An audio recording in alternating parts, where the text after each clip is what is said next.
So it's like the white fat cell hasn't fully become a brown fat cell. It hasn't, and it can't, but it's started to act a little bit like those brown fat cells. So it's not quite brown, but it's not quite white anymore. It's beige.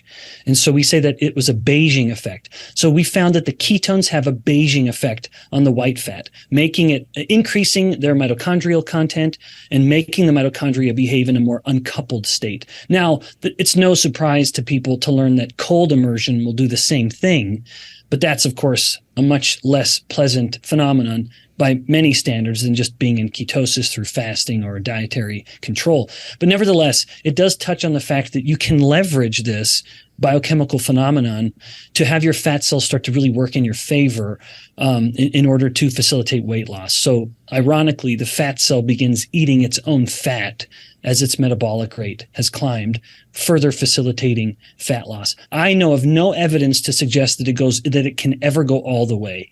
I don't believe that could be possible. It would take a remarkable series of events and very likely nothing that the body could do on its own. Maybe someday some drug interventions or some injectable treatments. As the kind of cell biologist, fat scientist, there's a part of me that would think, oh yeah, that would be great to control obesity, but it would be catastrophic to things like appetite control and fertility, because brown fat cells do not behave in the same endocrine fashion as white fat cells. Like, for example, we've touched on a little bit fertility.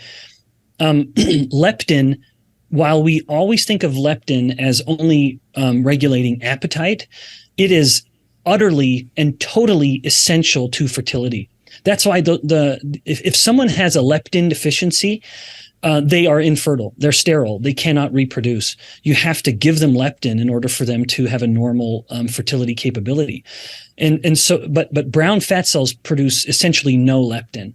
And so it would be, in a way, catastrophic to the species, if we had people who were suddenly shifting over. Not only catastrophic to the species, no reproduction, but even to their own health. Especially a woman whose body thrives on the remarkably dynamic cycling of the hormones that swing around so remarkably during a menstrual and ovulatory cycle. That would basically all be stopped in the absence of leptin. And that would be very bad for bone health, very bad for mental, emotional health. Now, I know I'm not a woman. I sometimes get a lot of heat that people suppose I can't talk about it. I'm an endocrine expert. I teach graduate level endocrinology courses, and I'm a fat cell scientist. So there are some things I can speak to as an authority. Not because I'm a woman, but because I know hormones. Yeah, as much as it would sound like it's a good thing, let's kind of go all the way. Not that either of us is suggesting it. There would absolutely be consequences, and they wouldn't be good. I think that the sweet spot is through fasting and optimized lifestyle habits, you can sort of push the fat cell a little bit that direction, and you just get a little bit of that advantage, the metabolic advantage, without losing the fundamental necessity of the white fat in the first place.